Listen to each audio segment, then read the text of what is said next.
देश भर के स्कूल्स और कॉलेजेस को शट डाउन कर दिया गया है और बांग्लादेश की सरकार ने मोबाइल इंटरनेट सर्विसेज को भी सस्पेंड कर दिया। মুক্তিযোদ্ধাদের নাতিপুতিরাও পাবে না, তাহলে কি রাজাকারের নাতিপুতিরা পাবে?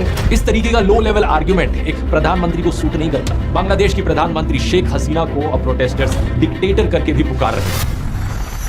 नमस्कार दोस्तों, पिछले महीने बांग्लादेश में भारी संख्या में स्टूडेंट्स सड़कों पर उतरे प्रोटेस्ट करने के लिए। शुरुआत में तो ये प्रोटेस्ट पीसफुल ही थे, लेकिन अब हालातों ने बड़ा खौफनाक और हिंसक मोड़ ले लिया है। बांग्लादेश में अब एक मिलिट्री कर्फ्यू डिक्लेयर कर दिया गया है। Troops on the streets, a strict curfew, a near blackout of communication. देश भर के स्कूल्स और कॉलेजेस को शट डाउन कर दिया गया है और बांग्लादेश की सरकार ने मोबाइल इंटरनेट सर्विसेज को भी सस्पेंड कर दिया। इन वायलेंट क्लैशेस में अब कम से कम 150 लोग मारे जा चुके हैं और हजारों जख्मी हैं। बांग्लादेश की प्रधानमंत्री शेख हसीना को अब प्रोटेस्टर्स डिक्टेटर करके भी पुकार रहे हैं। आखिर क्या कारण है इस सब के पीछे? आइए समझते हैं इस पूरी सिचुएशन को विस्तार से आज के इस वीडियो में।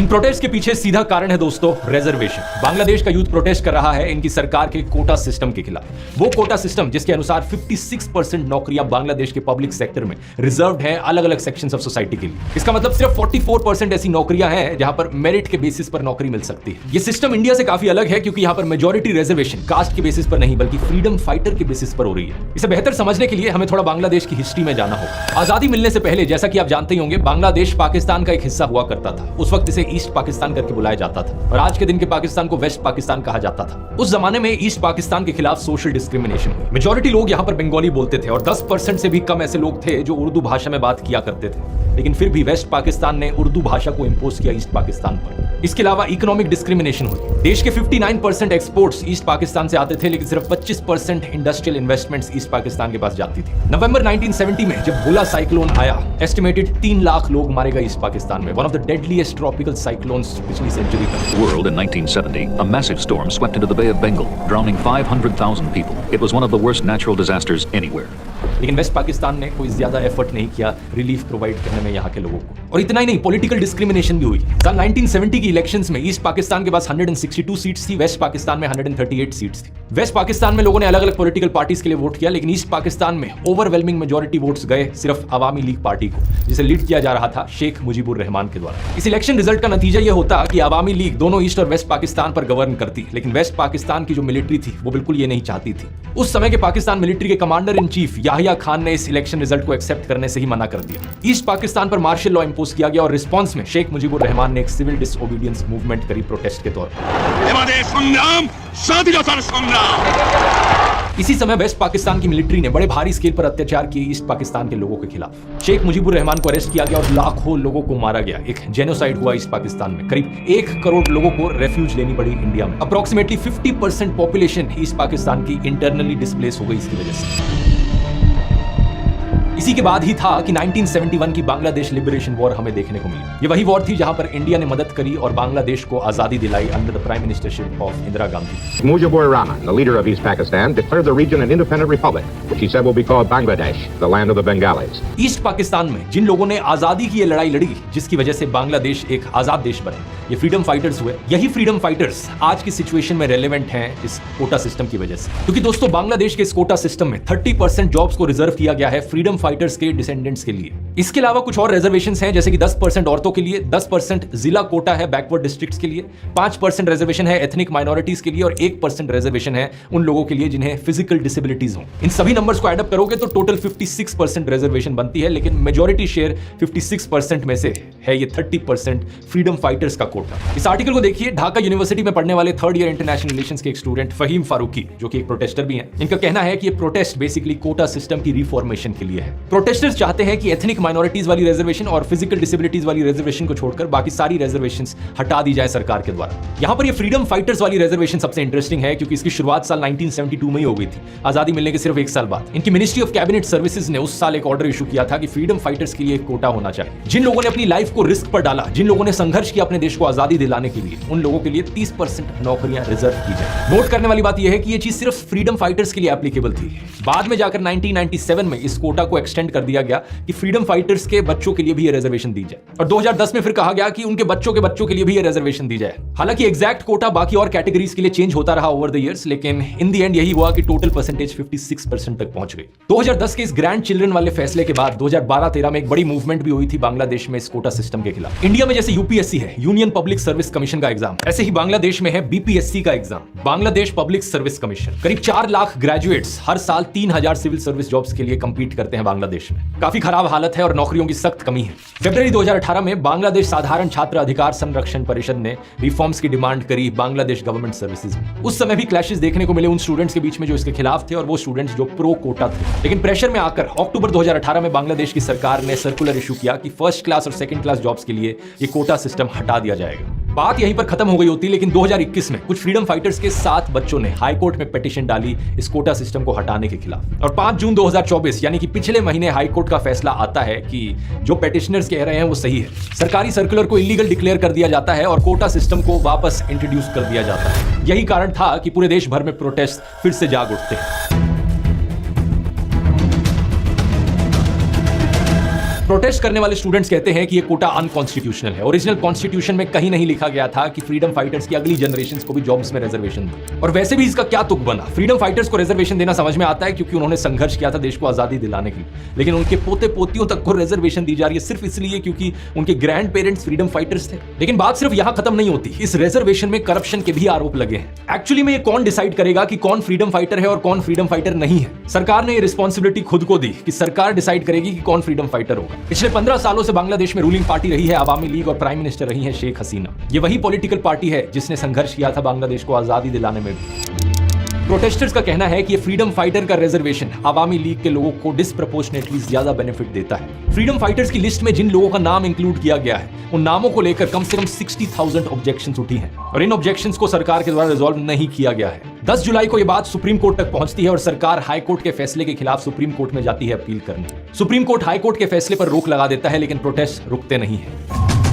स्टूडेंट्स और टीचर्स के अलावा बांग्लादेश की ऑपोजिशन पार्टीज भी इसमें जुट जाती हैं, जैसे कि बांग्लादेश नेशनलिस्ट पार्टी। प्रोटेस्टर्स को कन्फ्रंट करने के लिए 7,000 से ज्यादा पैरामिलिट्री के ट्रूप्स बुलाए जाते हैं। पुलिस यहां पर टीयर गैस, रबर बुलेट्स और साउंड ग्रेनेड्स का इस्तेमाल करती है। यूनाइटेड नेशंस के सेक्रेटरी जनरल की तरफ से भी स्टेटमेंट आती है कि सरकार डेमोन्स्ट्रेटर्स के खिलाफ कोई भी थ्रेट और वायलेंस ना इस्तेमाल करे। इसके अलावा प्रोटेस्टर्स और बांग्लादेश छात्र लीग के बीच में भी क्लैश देखने को मिलता है, जो कि स्टूडेंट विंग है आवामी लीग पार्टी का। दोनों साइड्स एक दूसरे को ब्लेम करती हैं। सरकार के लॉ मिनिस्टर कहते हैं कि सरकार प्रोटेस्टर्स के साथ बातचीत करने के लिए तैयार है। ये कहा जाता है कि सुप्रीम कोर्ट में एक अर्ली हियरिंग की कोशिश करी जा रही है ताकि जल्द से जल्द फैसला आए। ढाका यूनिवर्सिटी के बाहर स्टूडेंट्स नारे लगाते हैं कि हम अपने भाइयों का खून बर्बाद नहीं जाने देंगे।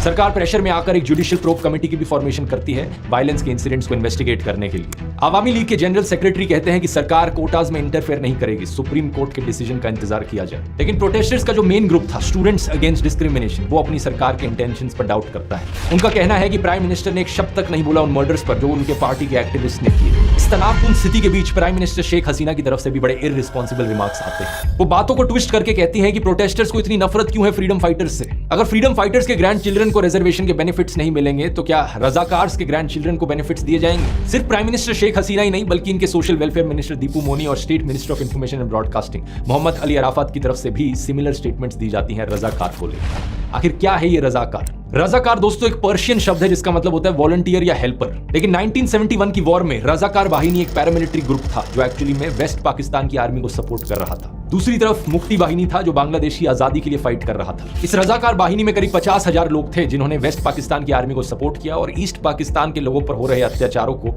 इनकरेज किया या उसमें भाग लिया। 1973 में जब शेख मुजीबुर रहमान की सरकार बनी तो उन्होंने international crimes tribunal act introduce किया इन्हीं रजाकार लोगों को ढूंढने के लिए और पनिश करने के लिए। एंथ्रोपोलॉजिस्ट नयनिका मुखर्जी नोट करती हैं कि करीब 37,000 रजाकार्स को आइडेंटिफाई किया गया। इनमें से करीब 26,000 को माफ कर दिया गया सरकार के द्वारा और बाकियों को पनिश किया गया या तो जेल में डालकर या उनका ट्रायल अभी भी चलता रहा। कुछ ट्रायल्स तो इतने लंबे चले कि 2022 में भी रजाकार वाहिनी के 6 मेंबर्स को फांसी की सजा सुनाई गई फॉर क्राइम्स अगेंस्ट ह्यूमैनिटी। तो पॉइंट आप यहां समझ सकते हैं क्या है दोस्तों। बांग्लादेश में रजाकार का मतलब है गद्दार, एंटी नेशनल, देशद्रोही। और अगर कोई सरकार के खिलाफ प्रोटेस्ट कर रहा है इस रिजर्वेशन को लेकर, क्या उन्हें देशद्रोही कहना सेंस बनाता है? कोई सेंस नहीं बनाता। ये वही पुरानी स्ट्रेटेजी है कि सरकार को पसंद नहीं आया कि लोग सरकार के खिलाफ बोल रहे हैं तो उन्हें देशद्रोही घोषित कर दो। लेकिन सच बात तो यह है, जैसा अमेरिकन ऑथर और एक्टिविस्ट एडवर्ड एबी ने लिखा था, a patriot must be ready to defend his country against his government. सच्चा देशभक्त अपनी सरकार से भी अपने देश को डिफेंड करता है। डेमोक्रेसी का मतलब सिर्फ ये नहीं होता कि 5 साल में एक बार वोट करने चले जाओ। डेमोक्रेसी एक डायनेमिक सिस्टम होता है जहां पर लोग पॉलिटिकली अवेयर होने चाहिए। जनता बार बार देश की सरकार को अकाउंटेबल ठहराते रहे, जांचते रहे कि सरकार सही काम कर रही है या नहीं कर रही, और जरूरत पड़ने पर सरकार के खिलाफ भी खड़ी हो।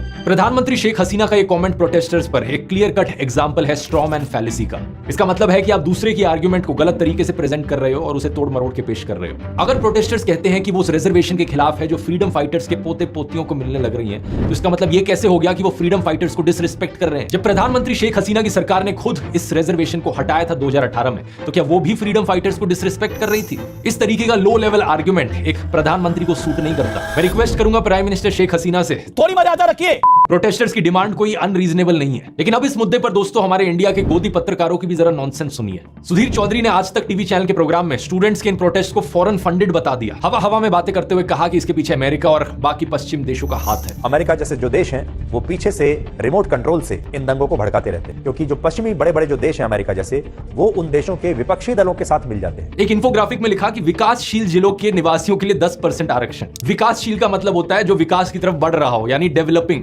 जबकि बांग्लादेश ने 10% कोटा पिछड़े जिलों के निवासियों के लिए दिया है। और इसके बाद सुधीर कहते हैं कि वेस्ट बंगाल के कुछ स्टूडेंट्स इन प्रोटेस्ट का समर्थन कर रहे हैं और यही स्टूडेंट्स अपने देश में आरक्षण की मांग करते हैं। ये कैसे हो सकता है? एक और चौंकाने वाली खबर यह है कि बांग्लादेश में हो रहे इस आंदोलन के समर्थन में पश्चिम बंगाल में भी अब विरोध प्रदर्शन हो रहे हैं। वामपंथी दलों के जो छात्र भारत में सरकारी नौकरियों में आरक्षण चाहते हैं, वो बांग्लादेश के उन दंगों का समर्थन कर रहे हैं जो सरकारी नौकरियों में आरक्षण खत्म करने के लिए चल रहे हैं। इतना बड़ा विरोधाभास। मुझे समझ नहीं आता कि सुधीर चौधरी जैसे सो कॉल्ड पत्रकारों की रीजनिंग पावर सही में इतनी कमजोर है या फिर ये जानबूझकर जनता को बहकाते हैं। पहले खुद अपने प्रोग्राम में बताते हैं कि भारत में जो आरक्षण है वो कास्ट के आधार पर है, जबकि बांग्लादेश में दूसरे क्राइटेरिया के आधार पर आरक्षण है। वहां पर कोई जाति का आरक्षण नहीं है, धर्म का आरक्षण नहीं है, ये आरक्षण अलग किस्म का है। तो फिर ये कंपैरिजन करने का क्या सेंस बना? इंडिया में रिजर्वेशन मिलती है सो कॉल्ड लोअर कास्ट लोगों को जिनके खिलाफ हिस्टोरिकल डिस्क्रिमिनेशन हुआ है, लेकिन सिर्फ हिस्टोरिकली नहीं बल्कि आज के दिन भी हमें कास्ट एट्रोसिटीज देखने को मिल रही हैं। राजस्थान में जितेंद्र पाल मेघवाल नाम के एक दलित को सिर्फ इसलिए मार दिया गया क्योंकि उन्होंने मूंछ रख ली थी। आज तक की ही वेबसाइट पर यह न्यूज आर्टिकल देखिए। गुजरात में दलित दुल्हे को घोड़ी नहीं चढ़ने दिया,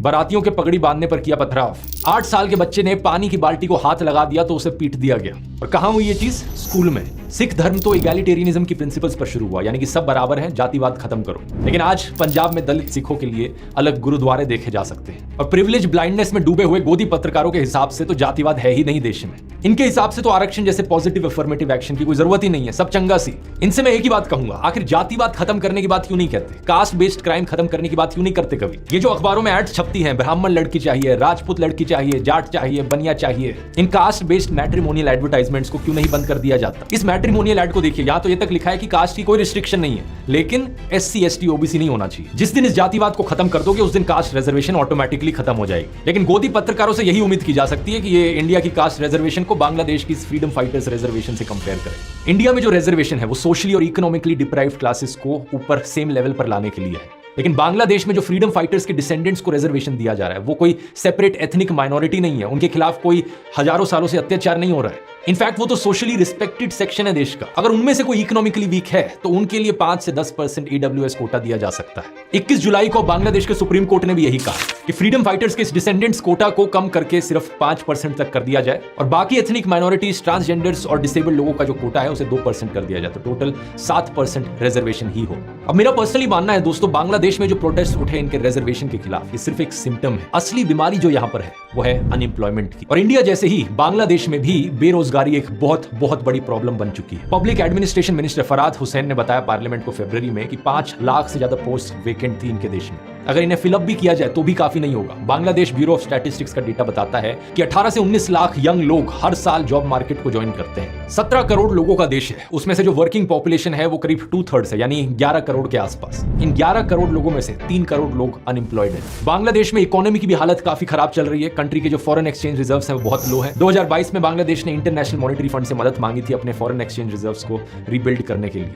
रिसेंटली एक प्लान भी जारी हुआ $5 बिलियन का लोन लेने के लिए चाइना से। वो अलग मुद्दा है अपने आप में कि जब भी कोई देश चाइना से लोन लेता है तो उससे प्रॉब्लम कभी सॉल्व नहीं होती, बल्कि एक और नई प्रॉब्लम क्रिएट हो जाती है। चाइना की डेट डिप्लोमेसी जो श्रीलंका के साथ देखने को मिला। लेकिन इसके अलावा इन्फ्लेशन रेट भी बहुत हाई है, 9% पर। लोगों का खर्चा बढ़ रहा है और लोगों के पास नौकरियां नहीं है। तो रिजर्वेशन सिस्टम को इंप्रूव करना तो सिर्फ पहली स्टेप है। अगर लॉन्ग टर्म में यहाँ पर सोल्यूशन निकालना है तो सरकार को फोकस करना होगा जॉब्स क्रिएट करने पर। और इन इकोनॉमिक मुश्किलों के अलावा प्राइम मिनिस्टर शेख हसीना की पॉलिटिकल मूव्स पर भी सवाल उठाए गए। जनवरी में उन्होंने अपनी 4th कॉन्सिक्यूटिव टर्म जीती, लेकिन इलेक्टोरल रिगिंग के बड़े बाहरी आरोप लगाए गए थे। इसी प्रोटेस्ट में पोस्टर्स और स्लोगन्स भी देखने को मिले जहां पर उन्हें डिक्टेटर बुलाया गया। जैसे कि ये स्लोगन, तुई के अमी के रजाकार रजाकार, के बोलचे साइराचार साइराचार। इसका मतलब है मैं और तू कौन, रजाकार रजाकार। ऐसा किसने कहा? Dictator dictator. उम्मीद है प्राइम मिनिस्टर शेख हसीना अपने देश के लोगों की प्रॉब्लम्स को समझ पाएंगी और एक पॉजिटिव अप्रोच यहां पर ले पाएंगी। अगर आपको ये वीडियो पसंद आया तो बांग्लादेश की पूरी हिस्ट्री पर मैंने एक डिटेल्ड वीडियो बनाया है कि एग्जैक्टली 1971 की वॉर में क्या हुआ था। यहां क्लिक करके देख सकते हैं। बहुत बहुत धन्यवाद।